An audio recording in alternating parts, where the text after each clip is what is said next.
Silalatu, Gunung Salak. Silalatu, Gunung Salak.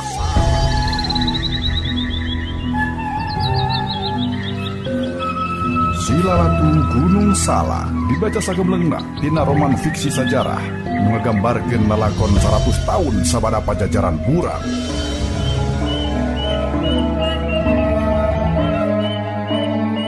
Lalampahan sanaya nu pinuh ku rupa-rupa carita tur warna kahirupan nu ngalaman babakti kaki Mas Tanu tapi kate weleh nandangan pitenah tur ngalaman huru hara di Bantar Jati.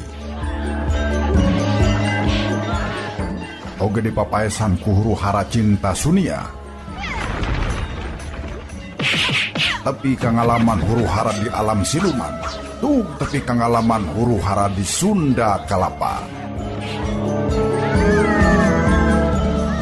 Tong hilap subscribe, jempolna, bagikeun di medsos para wargi sadaya.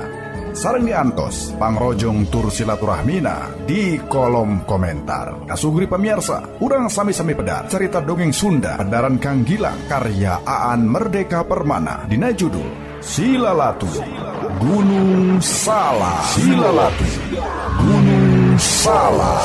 Silalatu Gunung Salak. Dina episode Babakti Kaki Mas Tanu. Babakti Kaki Mas Tanu.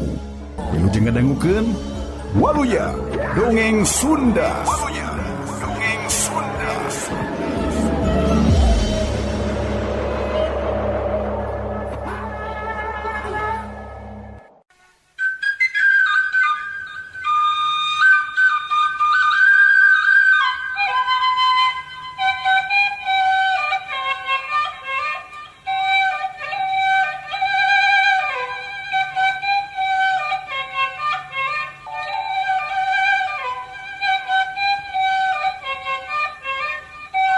Sanggih nyarita kitu eta sarsan bule teh marentahkeun anak buahna sangkan meresihan lukut anu napel kandal dina eta batu. Kades jeung hati-hati ya. Sarsan Peter Scipio tah anak buahna malar digawena hati-hati. Sanggih sababaraha halilana anak buah sarsan Peter Scipio ngurudan lukut bari hati-hati. Tetela bener ceuk sangkaan sarsan Peter Scipio yen eta teh batu satangtung awak jalma. Mangrupa prasasti sebab dina beungeut batu anu datar kabireungeuh aya jajaran aksara. Sarsan Peter Scipio beuki sumanget bae manehna hayang ngadeuketan eta batu prasasti, tapi dicarek ku salah saurang anak buahna opsir ti golongan bangsa pribumi. "Tuan ulah kadinya," ceuk opsir nyaritana daria tapi kabek ku hariwang.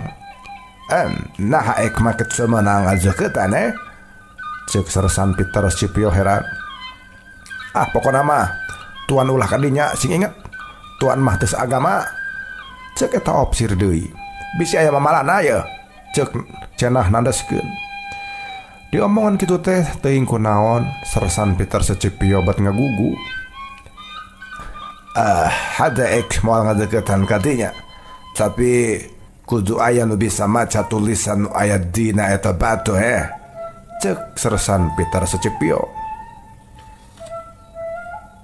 Ki Mas Tanu oge tiasaeun maca tulisan Palawa mah, ceuk opsir nuduhkeun ka Ki Mas Tanu. Tapi kami can lancar pisan macana. Kapan kami diajar oge ku Tuan Scipio, omong Ki Mas Tanu arap eueup teu puguh pola. Sok we cobaan baca ku Tuan Tanu omong sarsan Peter Scipio mere Pak Idin. Sanggeus sarsan Peter Scipio nyarita kitu Ki Mas Tanu lalaunan nyampeurkeun batu prasasti. Geus kitu ngajanteng heula salila-lila. Nu sejen mah geus teu sabar hayang geura ngadenge. Kalimah naon bae can nu aya dina eta batu teh. Sanggeus babacaan heula mapatkeun jampe Ki Mas Tanu kakarengilo eta tulisan Palawa nu aya dina batu kieu unina teh.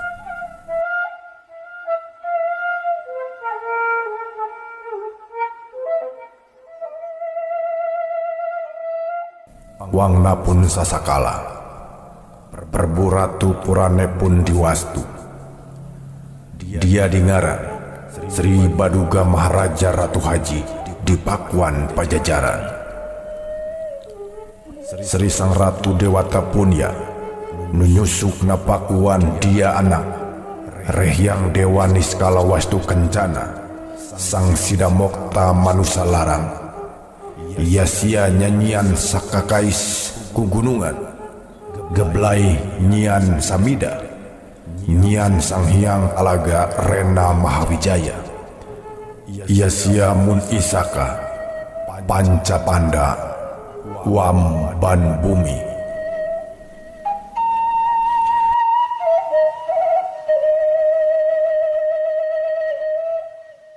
Saupama ditarjamahkeun ka basa Sunda ayeuna mah meureun kieu kira-kira unina teh. Muga-muga waluya yen ieu pangeling-eling pikeun Prabu Ratu almarhum anu dibenum jujulukna Praguru-guru Dewa Prana. Dibenum deui anjeunna dijujulukan Sri Baduga Maharaja, Ratu Panguasa Pakuan Pajajaran, Sri Sang Ratu Dewata. Inyana anu nyieun susukan pertahanan di Pakuan.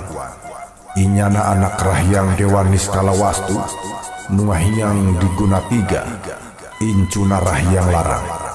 Inyana anu nyieun pangeling-eling rupaning gugunungan ngabalai jalan ku batu nyieun leuweung samida nyieun sang hyang talaga Renda Mahawijaya nya inyana anu nyieun eta sagala.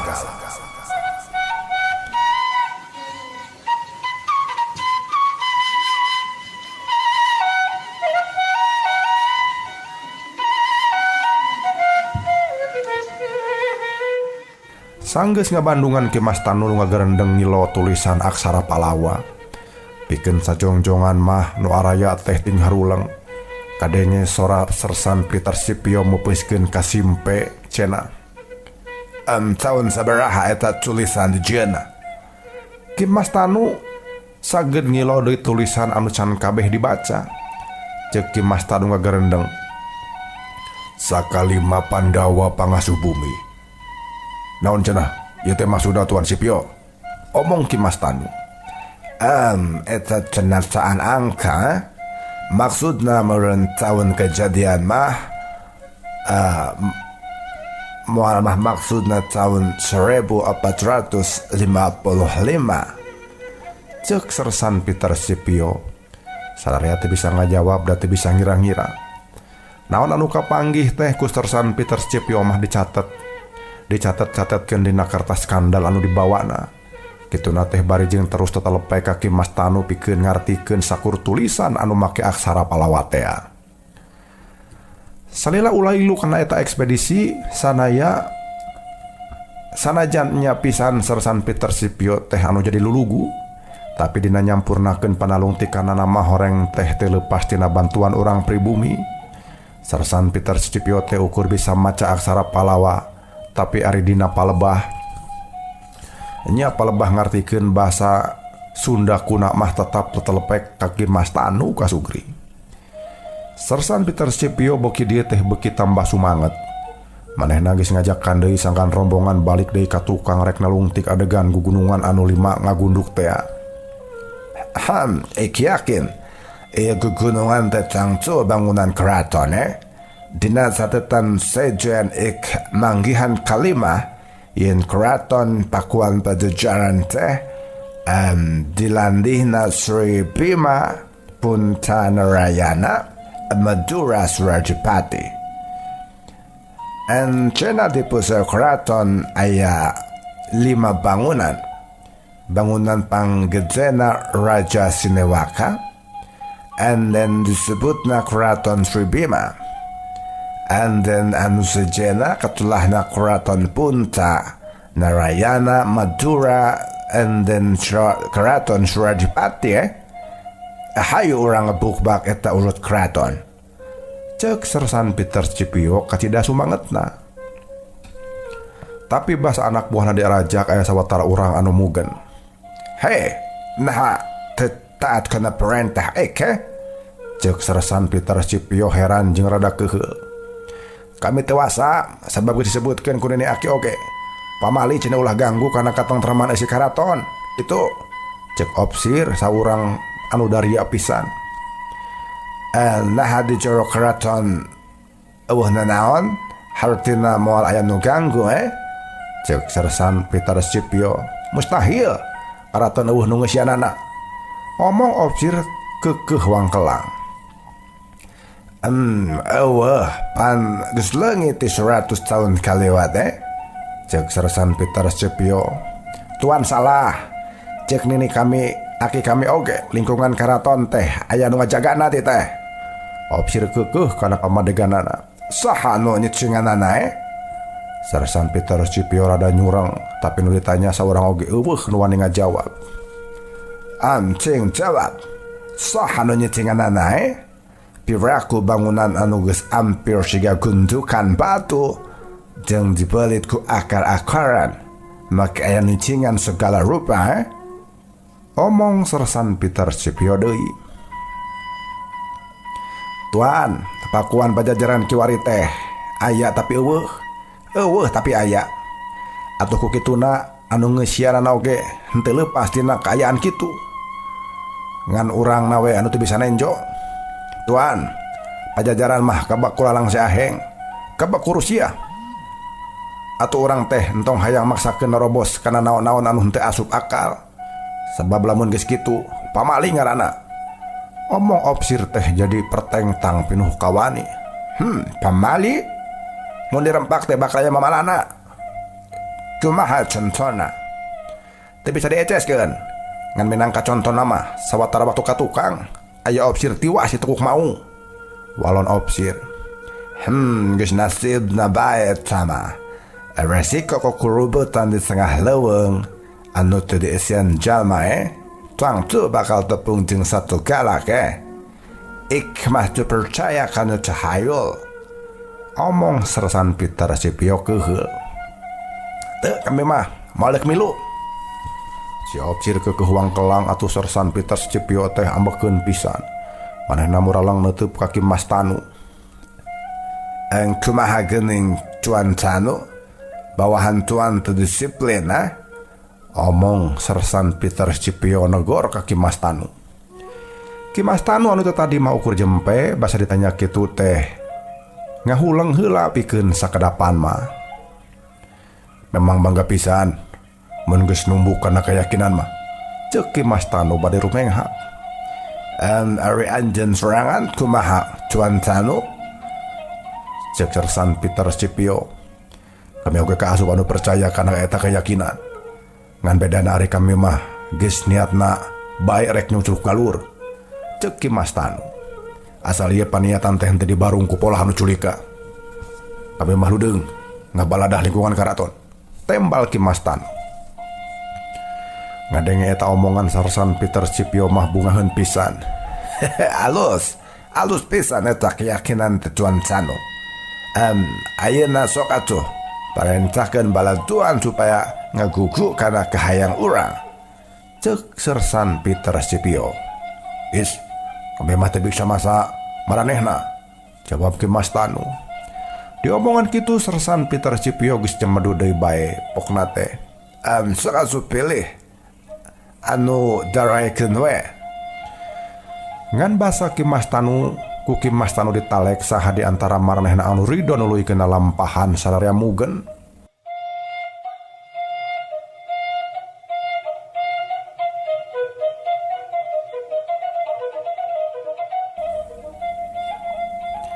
Anu dipikahayang ku kami mah mending sadarea baralik deui. Ieu mah jang kasalamatan urang sadarea we. Dan anu penting mah tujuan urang nyaeta ngalongok patilasan geus laksana. Omong opsir nu pangkolotna. Ngadenge eta carita antang tu bae Sersan Peter Scipio mah kacidati satujuna. Kaharti ari kituna mah jauh-jauh ku kurubutan asup ka leuweung pajajaran teh. Ari keur manehna mah geus kaasup tugas nagara.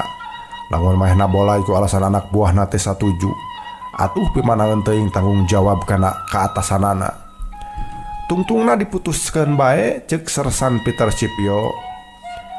Ceuk Sersan Peter Scipio teh anu moal milu heug teh teuing. Ngan sagala rupa tanggung jawab dina kadisiplinan kudu ditangkes ku anu teu milu kitu cenah. Akhirna anu neruskeun lampahan teh ukur diwengku ku opsir ti golongan bangsa Belanda. Ari urang pribumi mah ukur Ki Mas Tanu kadua sanaya jeung katilu opsir anu nelahna patinggi ti Ambon tea anu sejenna mah milih nungguan di sisi leuweung. Sanajan sadajalan bari kukurubutan Sersan Peter Scipio mah ngan kutuk kendang we ngagelendang opsir-opsir anu cenah teu boga pisan rasa tanggung jawabna. Cek Sersan Peter Scipio Ki Mas Tanu mah mere omber teuing balukarna pagawe teh teu disiplin. Di bangsa ikma teu disiplin teh sarua jeung milampah kejahatan omong Sersan Peter Scipio masih keneh ngagelendang. Tuan Tanu terang, mun opsir teu disiplin hukumanna teh berat pisan Opsir bangsa tuan teh ukur kabeneran wungkul anak buah tuan. Cacak mun anak buah geus pasti dihukum berat Sersan Peter Scipio nya campa. Tuan Tanu kedah terang, jalma anu teu disiplin teh ajen hirupna diteunteun panghandapna Omongna deui mah itu seubeuh-seubeuh ngagoreng bangsa pribumi nepikeun ka Ki Mas Tanu nu jadi malik keuheul. Ulah ngarasa agul. Da kadisiplinan mah kadisiplinan mah di sakumaha bangsa ge aya. Di bangsa kami oge aya. Bedana ari bangsa kami mah kahirupan disiplin teh henteu kaku. Bangsa kami memang ngahormat ka pamimpinna, taat ka rajana. Eta teh disiplin. Tapi mun pamimpin atawa nu jadi raja dina gawena teh teu parok jeung babeneran, rahaya tetap anak buah teu salawasna kudu disiplin. Bangsa kami di zaman Pajajaran keneh boga adeg-adeg anu katelahna panca parisuda. Eta teh mangrupa panggeuing ti bawahan ka atasan. Bisi pamimpinyeun ka kaliruan, dielingan ku panca parisuda.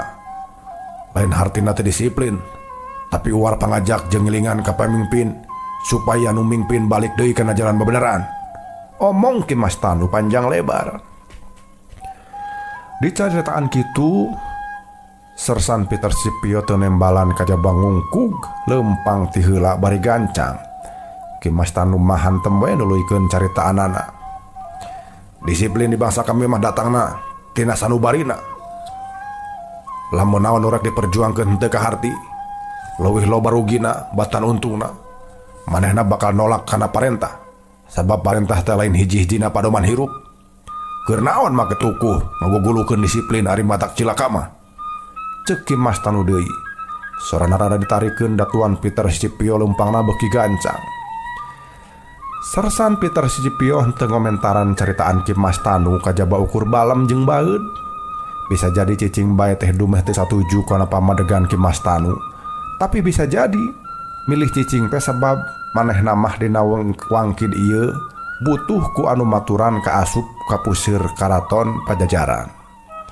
Nya maksud teh bisa jadi milih cicing teh sabab manehna mah dina wangkid ieu teh butuh anu maturan asup ka puseur karaton Pakuan Pajajaran.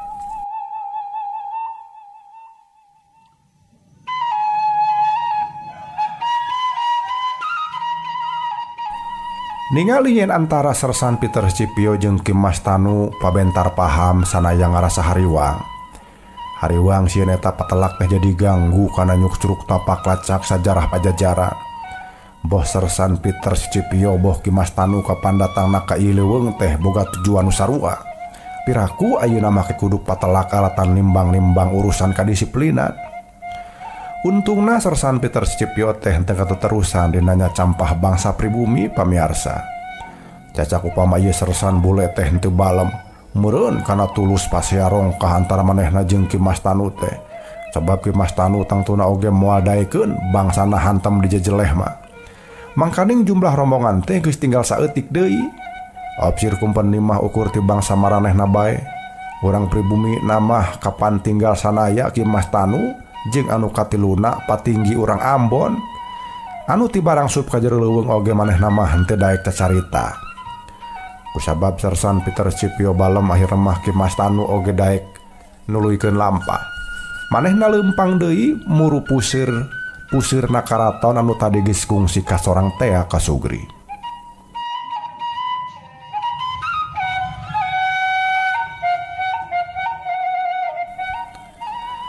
Sanaya mah teu boga dasar anu kuat pikeun netelakeun yen karuhuna baheula robah wujud jadi maung kajajaden.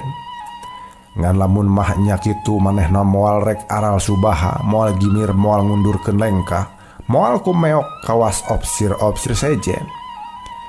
Sanaya geus boga paniatan anu gede nyukcuk leuweung pajajaran teh. Lain rek niat goreng tapi ku perbawa hayang nyingraikeun lalangse jeung Rusiah mangsa katukang. Bangsanya hoyen kisanta nyaram teh malah sanaya mah ngadon beuki panasaran hayang ngungkab-ngungkab. Angot basa kisanta kungsi nyarita yen khusus keur sanaya cenah taya gunana pisan ngaguar riwayat karuhun teh. Ku kisanta mah siga aya nu dirusiahkeun, nu matak sanaya kalah kabeuki merenyeng hayang milu nyukcruk.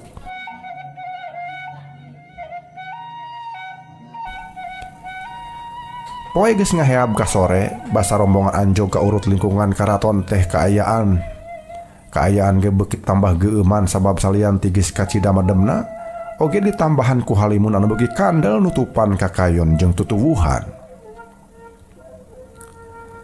Cing saha de antara maraneh nu sanggup mubus ka jero karaton, Ceuk Sersan Peter Scipio. Maksudna mah tumanya kasakumna nu aya tapi ari neuteup nama ukur katiluan eta kaki Mas Tanu patinggi ti Ambon jeung sanaya.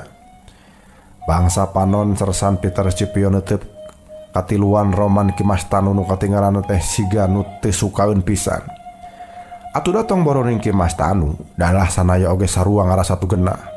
Nu metak tugenah teh sabab karasa pisan saenyana mah Sersan Peter Scipio teh ukur nitah ka bangsa pribumi ari dina pagawean hal-hal anu sipatna pibahayaeun mah. Mubus asup ka jero urut karaton, nya urut karaton pajajaran teh tangtu bakal ngondang resiko. Disebut urut karaton teh kapan kakara dugaan wungkul, daya tagu gunungan teh teu katembong siga karaton saeutik-eutik acan. Anu kabireungeuh harita mah ukur gundukan rungkun anu jembet, siga-siga pasir leutik atawa gugunungan anu jerona nya poeknya meredong nya jembet deui. Jadi mun maksakeun asup ka jero teh urang moal nyaho aya bahaya naon di jerona. Sanajan eueuh siluman jeung setan durwiksa oge sakurang-kurangna ari oray ganggas mah tangtu aya. Atawa kawas cek pagawe anu narah milu tea di jero leuweung urut karaton teh aya maung kajajaden anu keur jaga. Kusabab Ki Mas Tanu jeung sanaya mah ngahuntet bae, Sersan Peter Scipio ngareret ka patinggi. Patinggi, nah sia sanggup mebus ka jero, Cek Sersan Peter Scipio neutup seukeut ka patinggi urang Ambon teh. Anu ditanya ngadon arap-ap eueup kitu teh bari katembong beungeut narenunggu kesang. Padahal eces di ieu tempat teh hawana keur memejihna tiris. Sanggup asawa henteu? Sanggup non, sanggup. Tembal patinggi tapi sorana harosas. Sok atuh geuat. Asup. Sersan Peter Scipio bangun ti sabar. Patinggi ngalengkah ka hareup bari dodongkoan bedilna didangohkeun ka hareup bisi siga anu tatan-tatan rek dibekaskeun. Awas, mun teu penting teuing teu kudu ngabekaskeun bedil Cek Sersan Peter Scipio. Patinggi nyuai-nyuaikeun rungkun jeung kalakai meni asa-asa pisan bangunna teh. Basa mireung di jero leuweung anu ngawangun guha teh ukur meredong poek manehna ngajengjen heula sakedapan. Hayo asup ka jero Cek Sersan Peter Scipio mani geus teu sabar. Kusabab satengah disungkrungkeun ku Sersan Peter Scipio atuh patinggi teh kapaksa mubus ka jero. Los teu katingali ku anu ti luar mah kasugri. Anu aya di luar narungguan bari hate dulug-dugdag ti jongjon kabeh ting baretem eueuh nu wani nyoara. Jempling pisan. Eueuh sorana naon anu kadenge eueuh anu ting karesek jeung eueuh kalakai atawa dangdaunan anu muraga tebak angin. Basa di dagoan salila-lila patinggi teh tacan keneh muncul nu area di luar mimiti kebek hariwang. Patinggi, patinggi. Sersan Peter Scipio kogorowokan ngagorowan patinggi sababaraha kali. Tapi anu dijalukan teu daek ngajawab, kusabab kitu akhirna Sersan Peter Scipio mah nitah Ki Mas Tanu supaya daek nyusulan patinggi. Samemeh Ki Mas Tanu maju sanaya miheulaan ka hareup. Gen, kula ben nyusul patinggi mah. Omong sanaya rek mubus ka jero leuweung. Ngan sampe manehna ngalengkas di jero leuweung kadenge aya nu kokorosakan siga keur lumpat sakalumpat lampet. Sanaya masang kuda-kuda bisi anu kaluar ti leuweung anu jembet pinuh ku kakayon teh sabangsa makhluk anu ngabahayakeun. Korobas kuprak.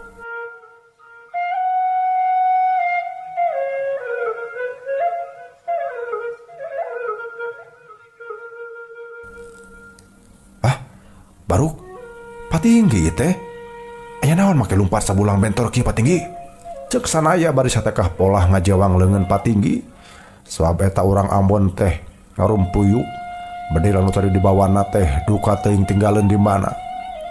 Anu ditanya boro-boro bisa ngajawab sabab katingali ngapanan oge mani ngos-ngosan siga rek pegat ke jantungna. Aya naon patinggi Aya naon ya? Sersan Peter Scipio nyarita kebak ku kaheran. Angger pananya nu yoge teh bisa dijawab ku patinggi teh. Sanggeus pada nanya ku itu ku ieu akhirna patinggi ukur mampu tu tunjuk ka jero leuweung. Aya naon Aya naon?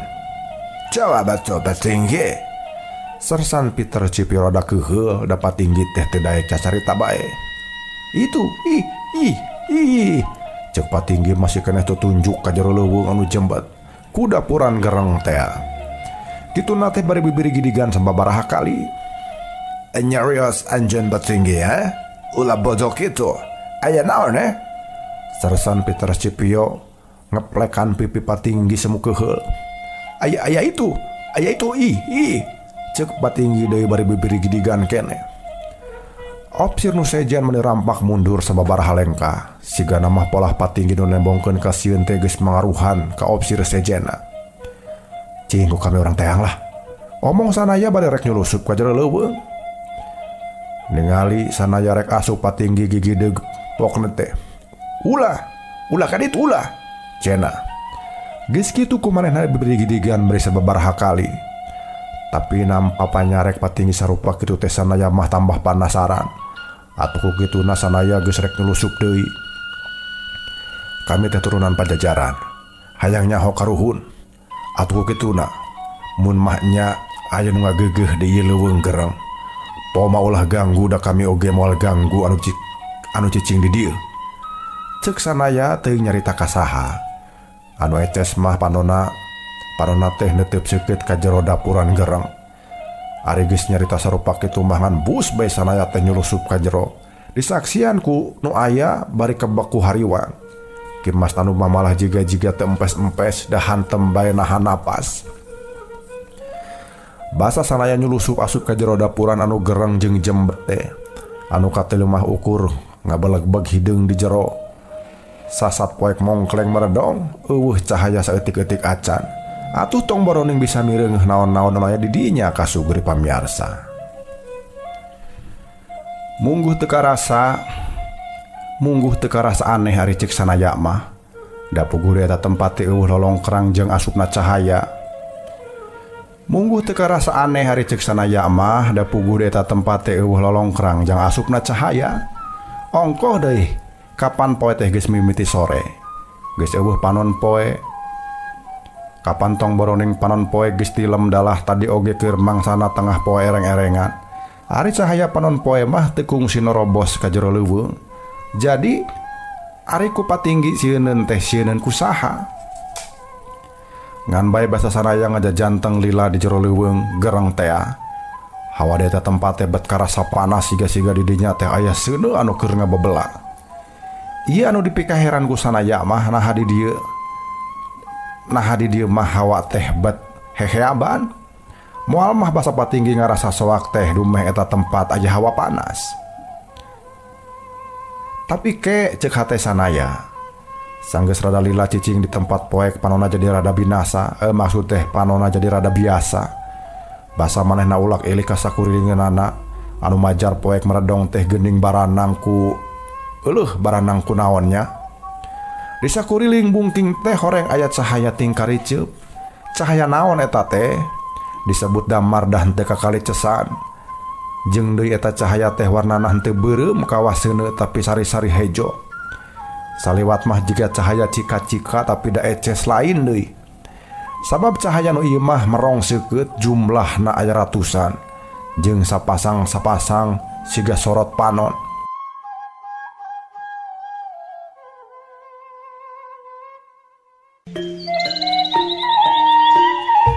Kasugri pamirsa, mitra kaum dangu anu mulia, urang cekapkeun dugi ka dieu heula pedaran carita dongeng Sunda Kang Gilang dina judul Silalatu Gunung Salak karya Aan Merdeka Permana. Urang tepang dangu di enjing di channel YouTube Dongeng Sunda Kang Gilang, Gilang Kasna di channel. Wilujeng kantun Waluya Dongeng Sunda. Waluya Dongeng Sunda.